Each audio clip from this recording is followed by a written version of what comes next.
exam. Samantalang may recommendation ka naman para sa women's college. Ha?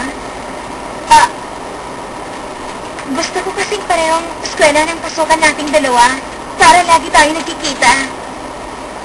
Para lagi rin kita nasusubaybayan.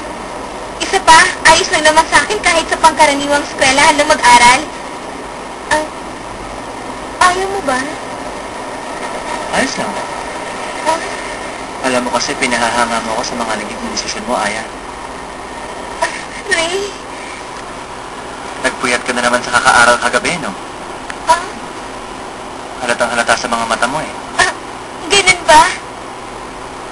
Sana, Aya, ingatan mong sarili mo. Ayos lang naman ako, eh. Isa pa, hindi naman ako hirap sa mga reviewer ko para sa national exam. Kailangan lang talagang pagkukulan ko yun ng panahon para kahit papano, nakahanda ako sa anumang pagsubok sakaling may dumating. Wala man lang tumutulong sa'yo. Ayos lang yun. Nakakatawa rin kasing isa lang akong kumikilos. Kailangan ko magsikap para sa sarili ko. At kailangan ko magpakatatag para sa mga pagsubok na darating sa akin. Alam kong marami pang pagsubok na darating. Pero hindi ako susuko. Itutuloy ko anumang sinimulan kong laban. At alam kong sa bandang huli, makakamit ko rin ang tagumpay na matagal ko nang inaasam. Kaya ko ito. Kaya ko.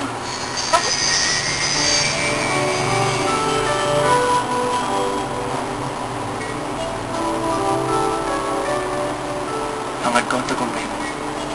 Hindi ko alam kung paano ito sasabihin, pero alam ko matutupad mo ang lahat ng mga pangarap mo. Kailangan kalimutan ko na ang pagiging duwag. Kailangan ibaon ko na sa limot ang masakit na nakaraan sa aking buhay. Hindi ako dapat patali sa kalungkutan. Dahil alam